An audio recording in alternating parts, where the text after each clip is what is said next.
Graças a paz, dando continuidade à nossa matéria do curso de Missiologia, primeiro módulo, terceira aula, conceito geral de Missiologia. Nós vimos nas aulas passadas que Jesus veio para cumprir a primeira profecia bíblica, que está registrada no capítulo de número 3 e versículo de número 15 do Gênesis, onde o próprio Deus é quem profetiza, dizendo que da semente da mulher nasceria um homem que esmagaria a cabeça da serpente. Então Jesus veio para cumprir esta profecia. Aprendemos também nas primeiras aulas que Jesus ele não é o plano B de Deus. Jesus não vê o mundo na tentativa de um Deus desesperador que estava desesperado querendo resolver o problema de Adão. O problema causado pelo pecado original. Não. Tudo já estava traçado na presciência de Deus, que é o conhecimento por antecipação. A gente aprendemos isso aí. Tudo já estava planejado. Houve um eterno conselho na eternidade. E nesse eterno conselho, antes que o mundo existisse, antes que tudo fosse criado, e o próprio homem, Jesus já tinha decidido vir resgatar o homem. No chamado de Isaías, no capítulo 6, a gente aprendeu que ali tem uma dupla profecia. Uma aponta para o chamado de Isaías e outra aponta para o que Cristo disse no Eterno Conselho. A gente vê o registro disso em Atos dos Apóstolos, no capítulo 2, versículo de número 23 e 24. Apocalipse, capítulo de número 13, versículo de número 7. O apóstolo João vai dizer que Cristo é o Cordeiro morto antes da fundação do mundo. Antes de Deus ter feito o mundo, ou ter feito o próprio homem, na presciência de Deus, Jesus já estava morto e crucificado. Agora precisava Jesus vir em carne, cumpriu o seu ministério terreno e precisou que tudo viesse ser concretizado em um sistema dentro de uma perspectiva física. É por isso que Jesus veio. Mas, diante do Eterno, que conhece tudo por antecipação, Jesus já estava morto e crucificado antes da fundação do mundo. Nós também falamos em aulas anteriores que Jesus é o primeiro missionário que foi enviado diretamente do céu. Ok? Falamos também que o que motiva Jesus de se humanizar é amor. É por isso que João é bem enfático ao descrever no capítulo de número 3 e versículo de número 16. Que Deus amou o mundo de tal maneira que deu o seu Filho unigênito, para que todo aquele que nele crê não perecesse, mas que tivesse vida eterna. Que a gente chama isto, é língua grega, de rotorgá, regapsen, roteoston, cosmos. Assim, pois, amou Deus o mundo. Só que o mundo ali não é o mundo cosmo, não é o mundo no sentido geográfico. Ele usa a expressão cosmon, com ni no final, que transliterado para o nosso português é o nosso N. Só que cosmon ali está associado a pessoas. Deus amou pessoas e se entregou por estas pessoas, com o objetivo de salvá-las, porque o objetivo de Deus é salvar a humanidade. A Bíblia diz que Deus não tem prazer na morte do ímpio. O prazer de Deus é que todo mundo se converta e chegue ao pleno conhecimento da verdade. Este é o prazer que Deus tem, salvar a humanidade. É por isso que no versículo de número 17 ele vai dizer, olha, Deus enviou o seu Filho ao mundo não para que condenasse o mundo, mas para que o mundo pudesse ser salvo por ele, ou por intermédio dele. Então, dando continuidade ao conceito geral de missiologia, nós vamos ver que a obra do Calvário é de alcance universal. Por quê? Jesus não morreu para um grupo específico, Jesus morreu para todos. Mas a todos quanto nele crê, deu o poder de serem feitos filhos de Deus. Para aqueles que creem em seu nome, ele morreu por todos. A obra do Calvário, a obra expiatória de Cristo na cruz do Calvário, porque Jesus, ele é o Cordeiro de Deus, que o próprio João vai registrar isso no capítulo 1, versículo 29, que ele é o Cordeiro de Deus, que tira o pecado do mundo. Esta obra redentora, ela teve um alcance mundial, global, universal, porque ele não morreu para um grupo, torna a dizer, ele morreu para todos. E todos que nele crê, se permanecer nele, fiel a ele, em comunhão com ele, em obediência à sua palavra, esses são de herdar a vida eterna, porque a gente precisa entender que a salvação em Cristo, ela é instantânea e progressiva. Sou salvo porque aceitei a Cristo. E serei se permanecer fiel. Serei fiel até a morte, te darei a coroa da vida. João vai dizer no capítulo de número 5, versículo de número 24, se foge de memória. Ele vai dizer, aquele que crê em mim, aquele que crê em mim, aquele que crê naquele que enviou, não entrará em condenação, mas passa da morte para a vida. Automaticamente. Ok? E outra coisa que a gente precisa também entender é que o homem, ele por si só, ele não tem o poder de se salvar. O Lucas vai deixar isto claro no capítulo de número 4 e versículo de número 12 de Atos dos Apóstolos. Lucas vai dizer que em nenhum outro há salvação, porque também debaixo do céu nenhum outro nome há dado entre os homens pelo qual devemos ser salvos. Jesus é o único mediador entre Deus e o homem. Pedro não salva, Maria não salva, João não salva, Francisco não salva. Só quem salva é Jesus. Ele é o único mediador. Qual é o propósito? Qual é a finalidade de um mediador? É fazer a reconciliação entre duas pessoas que estão ofendidas uma com a outra. Então foi o que Jesus fez. Ele reconciliou o homem para com Deus. O pecado afastou o homem de Deus. Deus tinha comunhão com o homem tinha comunhão com Deus. Existia um elo de ligação muito grande, porque Deus cria o homem para o relacionamento. A Bíblia diz que todo dia, pela viração, Deus vinha e falava com Adão, à tardezinha. E Adão se encontrava com o Senhor e desfrutava de uma comunhão ímpar, de uma comunhão peculiar que foi dada a Adão, para assim desfrutá-la. Porém, precisamos entender que Adão, ele peca, e ao pecar, Deus precisa agora se afastar de Adão. Porque a Bíblia diz que o pecado do homem faz separação entre ele e o seu Criador. Isaías disse, olha, as vossas iniquidades fazem divisão entre vós e o vosso Deus. Então, quando o pecado ele é entronizado na raça humana, quando o pecado entra agora na humanidade através de Adão, aquele que chamamos de pecado original, Deus agora, ele não vai mais ter aquela comunhão com o homem, porque a iniquidade do homem, o pecado do homem fez separação entre Deus e o próprio homem. Sendo que a Bíblia diz que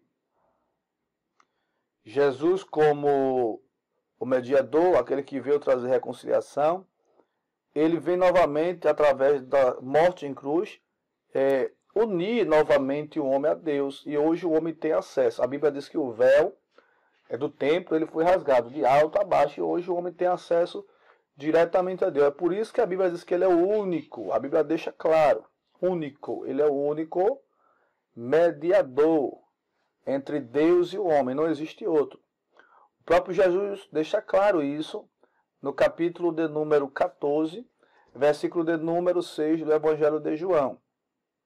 Eu sou o caminho, artigo definido, não existe outro. Eu sou o caminho, eu sou a verdade e eu sou a vida. E ninguém vem ao Pai senão por mim. Então ninguém vem, ou ninguém verá Deus, se não for por intermédio de Jesus. E acima de tudo, se não usar de santificação. Porque ele diz que devemos seguir a paz com todos e a santificação, sem a qual ninguém, de certa forma assim, verá o Senhor. Amém? Então, a obra do Calvário teve um alcance universal. Jesus, ele morreu para alcançar a humanidade, alcançar todos, de forma geral. Amém? Não obstante o mundo estar no maligno, conforme o registro de João, na sua primeira carta, no capítulo 5, versículo 19, a Bíblia registra de forma inequívoca o interesse do Espírito Santo em aplicar a obra de Cristo realizada no Gólgota, ou no Monte Caveira, como remédio divino para os males espirituais dos homens em todas as nações. Por quê? Como remédio? Porque o pecado, ele é um vírus que mata, que destrói, que consome, que causa dor. Então, da mesma forma que o pecado é um vírus destruidor, Cristo, mediante a obra feita na cruz do Calvário, é como se ele fosse um antídoto contra este vírus. O único antídoto que pode curar os males causados pelo pecado chama-se Jesus. Jesus é o remédio para curar o pecado.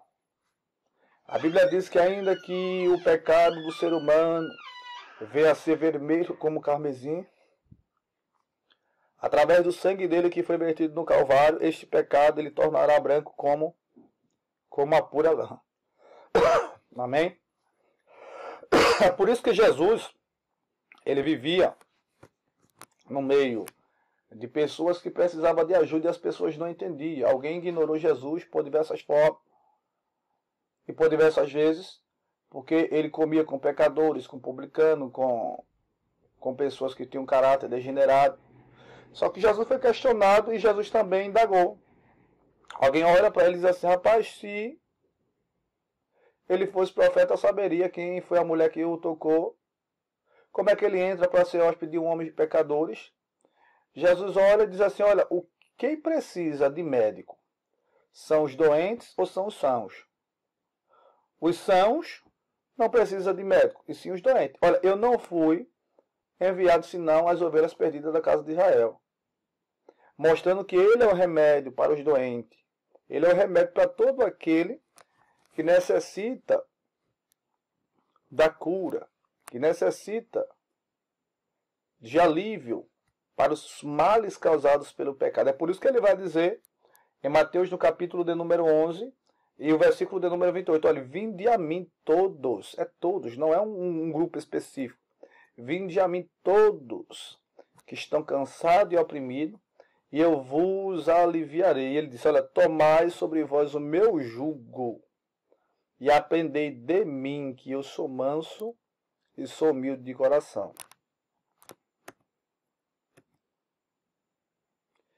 Em segundo lugar, a ordem missionária de Jesus, ela está no imperativo. Por que no imperativo? Porque Jesus ele deu uma ordem que não pode ser questionada. Jesus disse, ide e pregai. Foi a única coisa que Jesus mandou fazer. É por isso que a missão da igreja é única. A missão da igreja não é outra senão pregar o evangelho. A única coisa que Jesus mandou fazer foi pregar o evangelho. Ele disse, ide, e é uma ordem que está no imperativo. Ele não disse, se você puder, vá. Se tiver tempo, vá. Ele disse, pregue o evangelho. Ide pregar o evangelho. Então, a missão da igreja não é outra senão dar continuidade ao que Jesus começou. Esta é a nossa tarefa, esse é o nosso dever. A igreja de Cristo é uma igreja missionária. A igreja de Cristo, ela nasceu debaixo de uma perspectiva missionária. Ela é uma igreja missionária. Ela é uma igreja que nasceu sobre missão. E ela precisa desempenhar o seu papel de igreja missionária. Agora, a quem foi dada essa ordem missionária?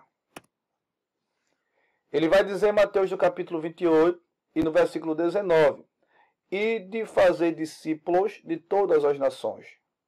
Ele manda fazer discípulos de todas as nações. Discípulos é aprendizes. Ele manda ensinar a palavra, para que outras pessoas possam aprender por meio desta palavra. Pessoas de todas as nações. Ele não especificou um grupo. Ele disse que de todas as nações.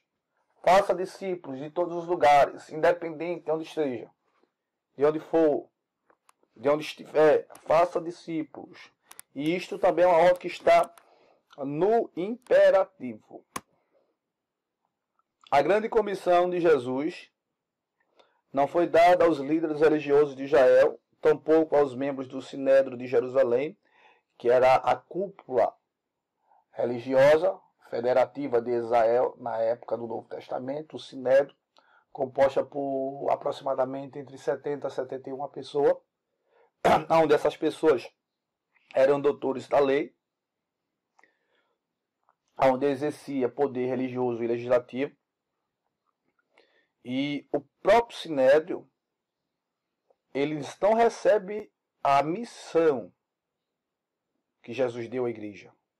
Então esta ordem não foi dada ao Sinédrio de Jerusalém, aos membros desse Sinédrio. Esta ordem foi dada à igreja de Cristo. Só que quando a gente fala de igreja de Cristo, não falamos de igreja como instituição, como quatro paredes. Nós falamos de igreja como organismo vivo, onde Cristo é o cabeça dela. E onde nós somos seus membros ou membros desta igreja. A igreja de Cristo, que nós chamamos na matéria de eclesiologia, a doutrina da igreja, de igreja invisível, que é a igreja composta de todos os crentes salvos na pessoa de Cristo. Os que estão vivos, os que morreram e aqueles que ainda hão de nascer. Estes fazem parte da igreja de Cristo. Ok?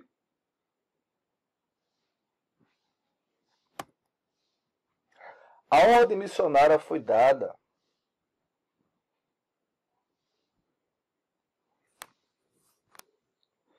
à igreja odierna, ou seja, a igreja de todas as épocas. A igreja do nosso tempo. A igreja de hoje está ligada à igreja primitiva, ou à igreja apostólica, não apenas por raízes históricas. Esta se identifica com aquela na responsabilidade de evangelizar os povos em todas as nações. Porque a mesma ordem que foi dada aos crentes primitivos é a mesma ordem que ecoa a todas as igrejas, em todas as épocas e em todos os tempos.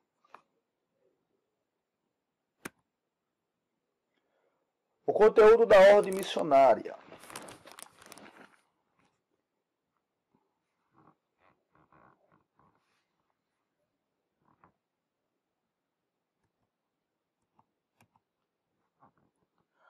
Obediência inquestionável.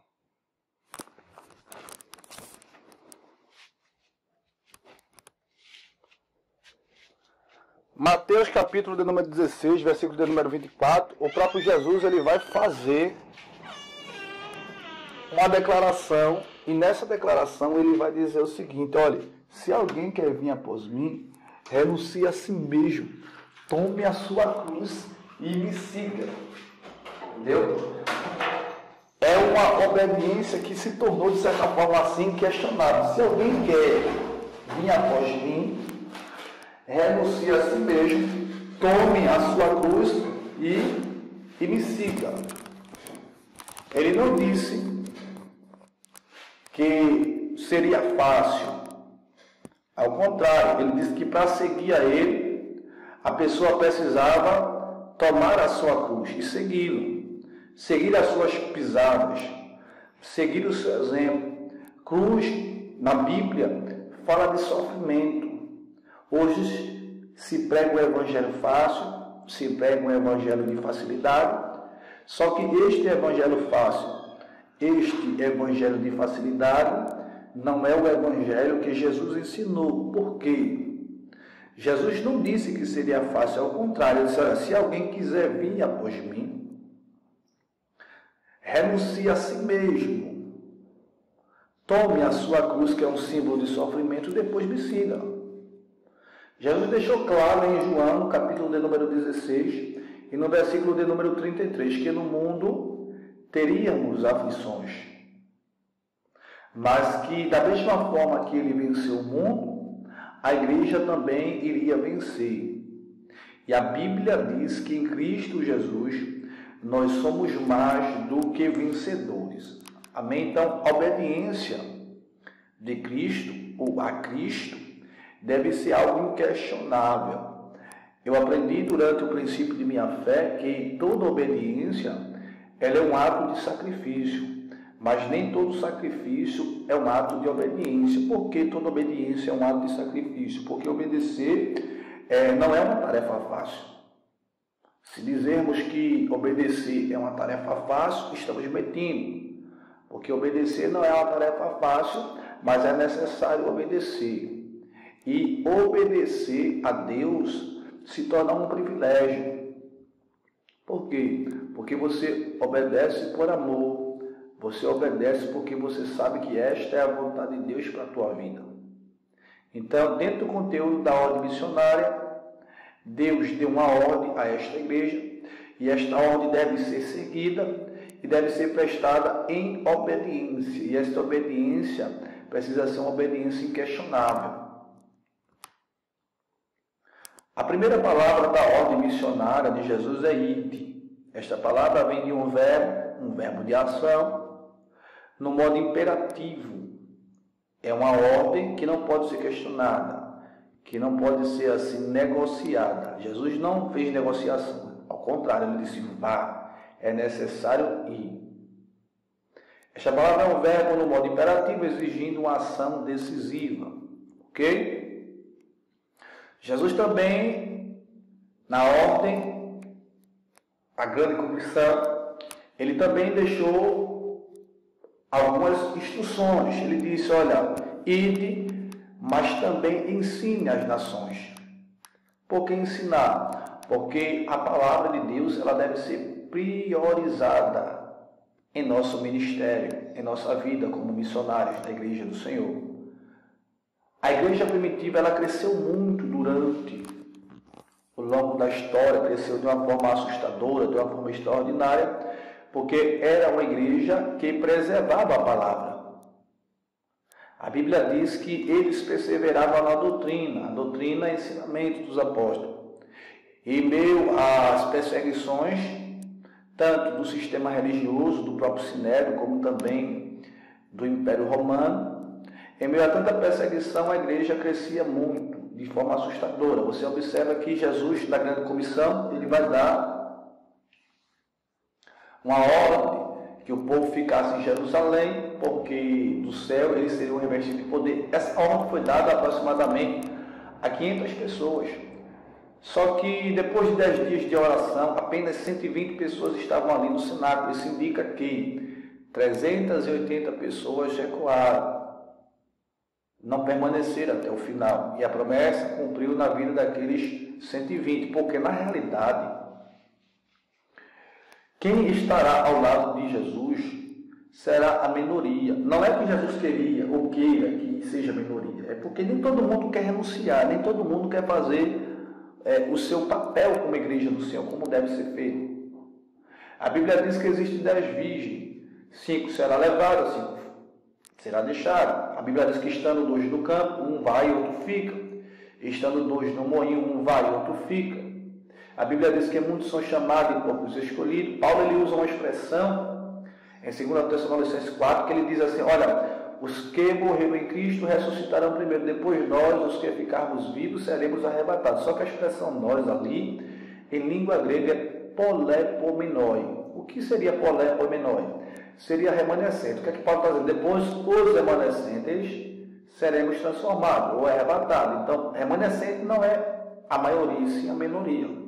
Infelizmente, quem vai estar ao lado de Jesus não será a maioria, e sim a minoria. Por que a minoria? Porque alguns vão permanecer fiel até o fim, outros não. Então, a igreja primitiva, em meio à perseguição, cresceu muito porque priorizava as palavras. Os crentes apostólicos, os crentes primitivos, pegaram o ensinamento de Cristo, ensinamento esse que Cristo transmitiu para os apóstolos transmitiu para a igreja. E o que acontece? Eles botavam isto em pauta. A mensagem que eles pegavam era o Cristo morto, ressuscitado e assunto ao céu. É aquela mensagem assembleiana, aquela mensagem que a gente aprendeu nos primórdios de nossa fé. Jesus salva, batiza e leva para o céu. Esta era a mensagem da igreja. Cristo, hoje, na atualidade, as mensagens que estão sendo pregadas não são mensagens mais cristocêntricas. Cristo não é mais o centro. A gente vê as pessoas pregando, trazendo mensagens de motivação, de autoajuda, e, infelizmente, as mensagens cristocêntricas não estão sendo pregadas. Jesus não está sendo mais, de certa forma, o centro das nossas mensagens. Hoje existem vários tipos de culto. Hoje existe culto da marcha, hoje existe culto da família, hoje existe culto do manto, dos propósitos, aonde deveria se pregar Cristo, porque Cristo ele é o tema central da Bíblia. Cristo está desde o Gênesis ao Apocalipse. Cristo é o tema central e deve ser o tema assim primordial que deve ser pregado. Mas infelizmente as pessoas estão distorcendo a palavra de Deus, distorcendo o Evangelho. Infelizmente as coisas estão banalizadas e isso caracteriza o prenúncio. Isso caracteriza assim os sinais que antecedem a vinda do Senhor, pois Jesus está voltando. Queira alguém queira crer ou deixar de crer, Jesus ele vai voltar para assim buscar a sua igreja, para que a sua igreja possa estar para sempre com ele. Então observe que eles começam com 120 pessoas, capítulo 1 de Atos, versículo de número 15. Depois aquele pequeno grupo de 120 pula de 120 para 3.000, no capítulo 2, versículo 41, de Atos dos Apóstolos. Depois, aquele grupo de 3.000, ele pula para 5.000, capítulo de número 4, versículo de número 4. Capítulo de número 8, a Bíblia diz que grande era a multidão dos que criam. Paulo em Romanos, no capítulo 15, vai dizer que não existe nenhuma parte do mundo a qual o Evangelho não tenha sido pregado. Por quê? Porque a história vai dizer que em 50 anos, 500.000 de cristãos já existiam em toda a Judéia. E em 60 anos, sem televisão, sem internet, sem meio de transporte, sem microfone, sem megafone, todo mundo naquela época já tinha sido evangelizado. Coisa que a igreja dos dias odiernos, da atualidade, não tem feito ainda. Aí eu pergunto, o que aquela igreja tinha que nós precisamos ter? A Bíblia diz que o perfil dela era um perfil totalmente diferente das igrejas da atualidade. A Bíblia diz que em cada alma havia temor. O que é temor? Um sentimento de respeito. Hoje, as pessoas não respeitam. As pessoas vêm para a igreja de qualquer jeito, vêm de qualquer forma, vivem de qualquer forma. A Bíblia diz que todos os que Cristo estavam juntos. Isso fala da unidade. A igreja da atualidade perdeu a unidade. Hoje é cada um por si e Cristo por todos. Tudo que estavam juntos tinham tudo em comum, o mesmo pensamento, a mesma perspectiva. Hoje, infelizmente, é uma guerra dentro das igrejas, principalmente por posição. É problema na criança, nas adolescentes, no conjunto, no altar, só o sangue de Jesus. Então, se a gente for traçar um paralelo, fazer uma comparação com aquela igreja que cresceu tanto, infelizmente a gente vai perder de 10-0 porque a igreja da atualidade está totalmente diferente. Então, o próprio Jesus, dentro do conteúdo da ordem missionária, ele vai dar a orientação que, além de pregar, a igreja deve ensinar as nações. A palavra ensinando vem da palavra grega matedeus, que significa fazer discípulos. Neste sentido, ele só aparece em Atos capítulo 14, versículo de número 21. Jesus disse, conforme Marcos, capítulo 16, versículo 16, pode ir por todo mundo e pregar o Evangelho. Ele vai dizer, a toda criatura, aquele que crê e for batizado será salvo, aquele que não crê será condenado. Só que este batismo que Jesus está falando aí, que crê e for batizado, não é um batismo nas águas, nem tampouco é o batismo no Espírito Santo. Isso é o batismo na morte. Lembra do ladrão na cruz? O ladrão está na cruz, ele se arrepende, ele diz, olha, se tu és o Cristo, Filho de Deus, se tu és realmente o Rei de Israel, lembra de mim, quando entrares no teu reino. Observe que ele nem foi batizado nem nas águas, nem no Espírito Santo, mas Jesus disse a ele, olha, hoje mesmo você estará comigo no paraíso, porque é o batismo na morte de Cristo. Todo aquele que aceita Jesus é batizado automaticamente na morte de Jesus, o batismo na morte.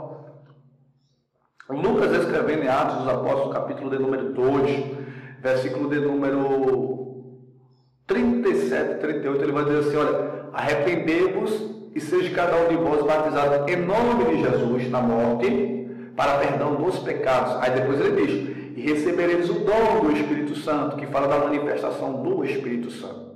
Então esse batismo aqui é o batismo na morte. Todo aquele que aceitou Jesus é batizado na morte do Senhor Jesus. E pelo poder do Evangelho que os homens são transformados em discípulos de Jesus. Porque Paulo vai dizer em Romanos, no capítulo 1, e no versículo de número 16, que a palavra da cruz, ela é loucura para os que perecem. Mas para nós que estamos vivos, é o poder de Deus. É o poder de Deus. Por quê? É o poder de Deus. Porque não é o homem que escolhe Deus. É Deus que escolhe o homem. Paulo escrevendo no capítulo 2, versículo 8 da carta à igreja em Éfeso, ele vai dizer, olha, pela graça sois salvos, graça, caris, por meio da fé. Não é uma fé natural, a gente chama em língua grega de pisteoso sim. O que seria pisteoso sim? É uma fé gerada pelo Espírito Santo. O cara ouve a palavra e o Espírito Santo gera a fé para a salvação. É por isso que ele diz, pela graça sois salvos, por meio da fé, e isto não vem de vós, é um dom de Deus. Se Deus não trabalhar na mente, no coração, o indivíduo não é salvo, não. É Deus que salva o homem. Não é o homem que escolhe Deus. Ok? Eu chamei pelo teu nome, tu és meu. A palavra da cruz, ela tem poder. Conforme o apóstolo Paulo já tinha falado em Romanos 1, de número 16. Ok? Ainda dentro do conteúdo da aula de missionária, além de pregar e ensinar, Jesus também mandou batizar em nome do Pai, do Filho e do Espírito Santo.